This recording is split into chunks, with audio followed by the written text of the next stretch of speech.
този ден на юриста, на Конституцията и съдебните служители? Както е известно, днес е 16 април и празнуваме 136 години от създаването на първата българска конституция, по-известна като Търновската конституция, официален празник на българските юристи и съдебните служители. А за нас, като адвокати от Адвокатска колегия Благоевград, днешният ден е ден, в който изказваме своята подкрепа и желание да бъдат гласувани в Народното събрание промените в Закона за адвокатурата, които ние сами сме изготвили и предложили. Какво по-конкретно предлагате и настоявате да бъде променено? Няколко са насоките, в които се променя Закона за адвокатурата, или по-скоро е предложено да бъде променен, като една от основните точки, които са залегнали в проекта, това е описване подробно на дейностите на адвоката, които той изпълнява в професионалното си качество, които дейности, разбира се, ние казваме, че са възложени от клиента. Те не се определят от нас, но следва да бъдат подробно изброени в закона, за да е ясно какво извършваме ние като дейност, като адвокати и какво следва да извършват другите професии.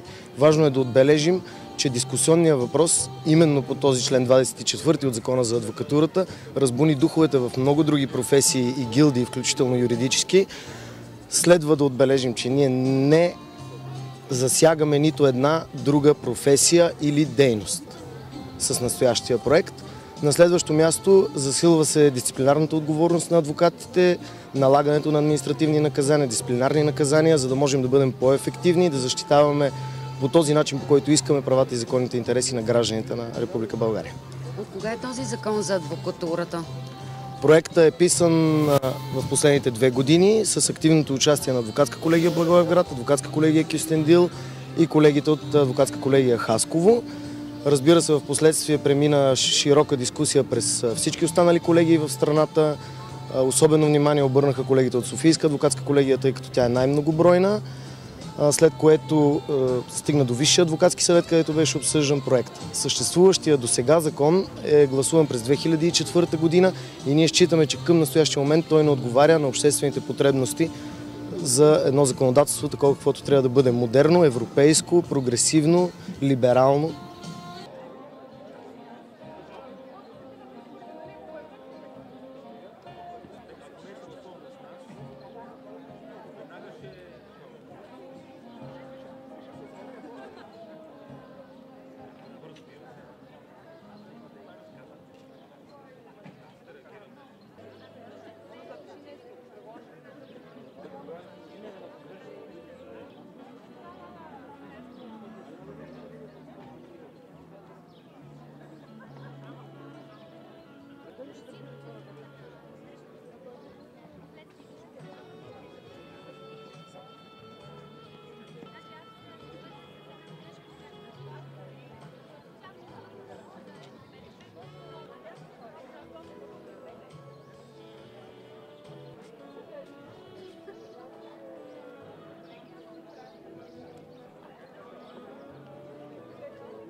Уважаеми дами и господа, уважаеми господин председател на Адвокатска колегия Благоевград, уважаеми колеги, съмишленици и приятели.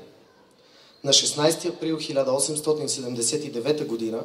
Първото Велико народно събрание приема Конституцията на Българското княжество, широко известна като Търновската конституция. Създадена след конституциите на Гърция, Сърбия и Румъния, но в традициите на българските интелектуалци от освободителните борби и с участието на юристи и други българи, получили висшето си образование в водещи университети в Европа. Търновската конституция цели да закрепи юридически, социално-икономическите и политически изменения в българското общество, настъпили след освобождението, като определя функциите и компетентността на централните органи на държавната власт. Предоставят се широки пълномощия на монарха във вътрешния и международния живот на страната. С нея се прокламира министерска отговорност, депутатска неприкосновеност и общинско самоуправление. Новаторска и прогресивна за времето си, с либерален характер, Търновската конституция утвърждава принципа на личната неприкосновеност, на частната собственост, като основа на производствените и обществени отношения, закрепени със свободата на печата, правото на сдружавания и други.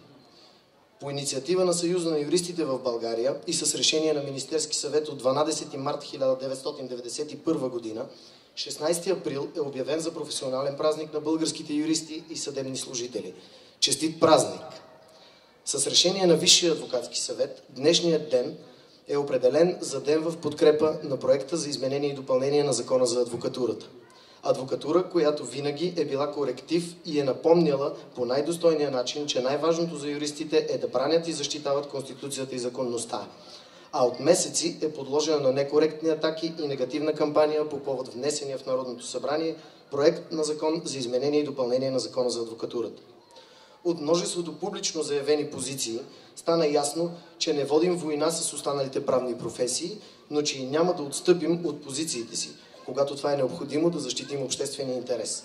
Каня на сцената да дойде адвокат Емил Ядков, председател на Адвокатски съвет Благоевград, който ще отправи официален поздрав по случай Деня на Конституцията и ще изрази становище в подкрепа на Закона за изменение и допълнение на Закона за адвокатурата от името на Адвокатска колегия Благоевград. Нека да подкрепим измененията в Закона за адвокатурата и да заявим на всички наши критици, че с тях не засягаме никакви други интереси и никакви други професии. С тези изменения ние искаме да дадем шанс на гражданите да бъдат защитавани адекватно от квалифицирани и можещи адвокати. С тези изменения ние искаме да бъдем поне приравнени на селските кметски наместници. С тези изменения ние желаем да бъдем уважавани от институциите, искаме да можем да се отървем от онези, които на наш гръб вършат нашата работа, не носят никаква отговорност, а всички негативи от тяхната дейност се хвърля върху адвокатите. Днес сме се събрали ясно да заявим, че не желаем да бъдем отъждествявани с престъпници и че застрашаваме националната сигурност. Ние сме адвокати, обединени в Адвокатска колегия Благоевград и не сме търговци. Ние сме адвокати, търсещи справедливост. Дали критиците ни ще приемат или не, но ние сме строителният елемент в правосъдието.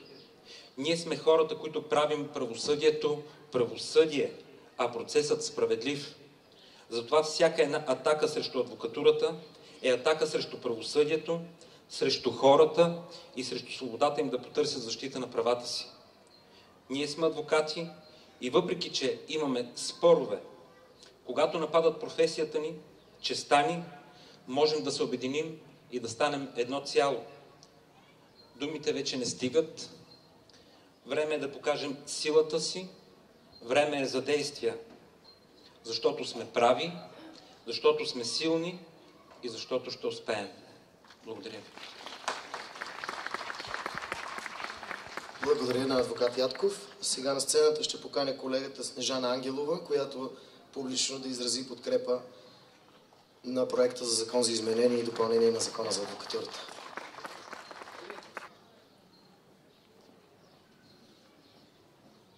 Аз искам да ви кажа няколко думи. Не е случайно, че нашия празник сега е след Великден. Заради това, в Светлата седмица няма да говоря против. Това се случва достатъчно често в телевизионните студия, както и тази сутрин. А житейската практика показва, че противопоставянето не води до нищо добро.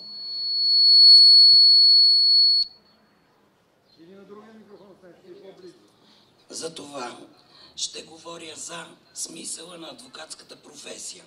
Тя не е занаят, тя е призвание и законът е нашата Библия. И няма да се помирим с всички внушения, повсеместно тиражирани на всички нива, че ние сме адвокатската мафия. Това не е вярно, категорично не е вярно. Ние, адвокатите, нямаме работно време. Не можем да изключваме телефоните си. Нямаме личен живот. Ако щете, нямаме и отпуск. Заради това категорично възразяваме срещу тези така упорито налагани внушения на всички нива. Въпреки това, че ние не сме адвокатска мафия, отново продължаваме да влизаме в съдебната палата по специален пропусквателен режим. Може да изглежда дребно, но за мен е важно, тъй като този режим или е валиден за всички, или отново, индиректно, те се съмняват в нашата почтенност. Защо само ние влизаме така? Примерите говорят друго. Веществени доказателства изчезват не с помощта на адвокати. Издирват се чрез общо държавно издирване не адвокати. И много други. До сега няма случаи, в които адвокат да е злоупотребил с използването на лични права, на лични данни. На какво основание тогава се повтаря многократно: адвокатите са кожодери, адвокатите са мафия? Затова сега аз, колеги, освен че искам да ви честитя празника, искам да се обърна към гражданите, които може би са тук. Не трябва да вярват, че на тях не им е нужен адвокат. Тези думи обаче се чуват във всички фази на правораздаването, от досъдебното производство или нагоре. Тези, които вярват, че адвокатите са измамници и кожодери, допускат груби грешки. Тъй като когато стане късно и трудно, всички се обръщат към нас. Единствено ние носим отговорност за добре или зле свършена работа. И тогава гражданите разбират, че е трябвало по-рано да се обърнат към адвокат и да потърсят компетентна помощ. Този закон, който ние искаме да изменим и допълним, защитава и правата на гражданите, не само правата на адвокатите. Ние не искаме да правим счетоводни баланси, нито да изповядваме сделки. Ние искаме да не вървим след събитията. Ние искаме институциите да не се задръстват с некомпетентно изготвени книжа. Не искаме да се води безумна кореспонденция между институтите и гражданите, която струва пари на нас всички. Това би трябвало да иска и съдът, и прокуратурата, и всички, които са в тази система. Искаме да се спазват гарантираните от Конституцията права както на нас, адвокатите, така и на гражданите. И накрая ще завърша с една информация, която преди малко получих от Римската адвокатска колегия, тъй като не можах да разбера каква е етимологията на думата адвокат. Тя е латинска дума, адвокатос, и е съставена от две части.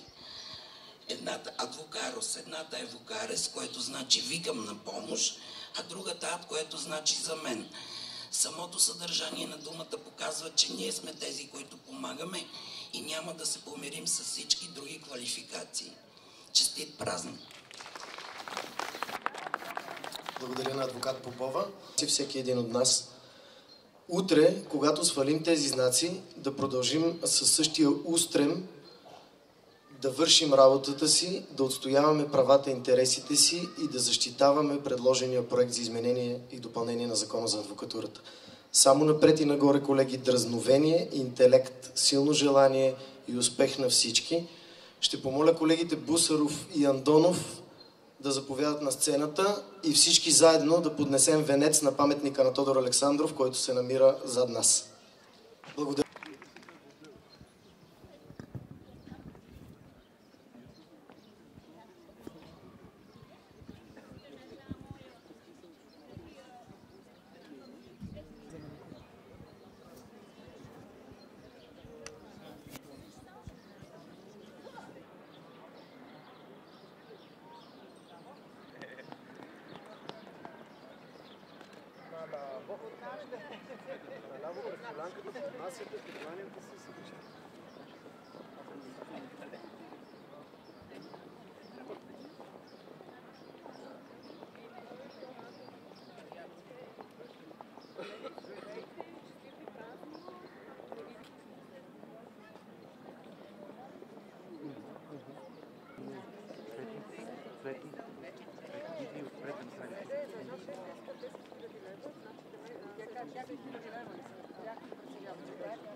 председателя на Адвокатски съвет адвокат Ятков и на цялата колегия, ръководството. Искам да ви благодаря за това, че почетохте мероприятието. Да ви пожелая още веднъж здраве, честит празник и да не спираме да отстояваме не само своите законни права и интереси, а и тези на своите клиенти. Добре, колеги, сега отсреща е кафето, така че мероприятието може да завърши в кафето. Адвокат Ятков, честит празник. Моля да ни кажете няколко думи за законопроекта за изменение и допълнение на закона за адвокатурата по повод днешния ден, 16 април. Искам да чета на първо място Деня на Българската конституция като празник на всички юристи и съдебни служители.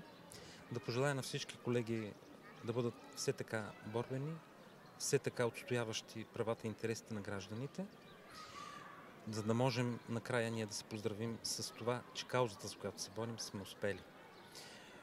Днес е ден за равносметка за това какво сме направили през изминалата година и смело мога да кажа, че тя беше белязана от измененията в Закона за адвокатурата, които основната част изработи адвокатската колегия в Благоевград, внесе на вниманието на цялата адвокатура и Висшият адвокатски съвет изработи като законопроект, който беше внесен в Народното събрание.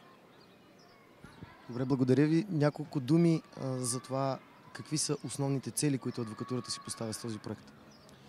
На първо място адвокатурата се постави за цел да успее да защити правата и интересите на гражданите по-адекватно. Това беше свързано с повишаване на изискванията за достъп до адвокатската професия, с регламентиране на адвокатската дейност, с завишаване на дисциплинарната отговорност и за предвиждане на разпоредби, по които да могат да бъдат санкционирани всички онези, които извършват нелегална адвокатска работа. Ще се бори ли успешно Висшия адвокатски съвет и адвокатурата като цяло всички промени да минат през Народното събрание така, както са предложени? Надявам се Висшият адвокатски съвет като централен орган на адвокатурата да успее да отстои всички онези идеи, които ние успяхме да въплатим в законопроекта за изменение на закона за адвокатурата. Ние ги подпомагаме активно, успешно и считаме, че заедно всички адвокати от цялата страна можем да постигнем да бъде приет като реален закон, така внесения законопроект. Не можем да претендираме за изключителност и уникалност, но духът на законът следва да бъде възприет от нашите законодатели, като, разбира се, няма пречка всички онези проблемни текстове, срещу които реагираха редица гилдии, да бъдат усъвършенствани в последствие. В този смисъл аз се надявам в рамките на тази година да имаме вече работещ закон съобразно измененията, които са внесени. И за финал, в едно изречение, вашето пожелание към българската адвокатура, което да остане в годините и напред. Уважаеми колеги, бъдете на висотата на очакванията на нашите клиенти. В много чести случаи ние сме единствените техни защитници. Благодаря ви. Честит празник!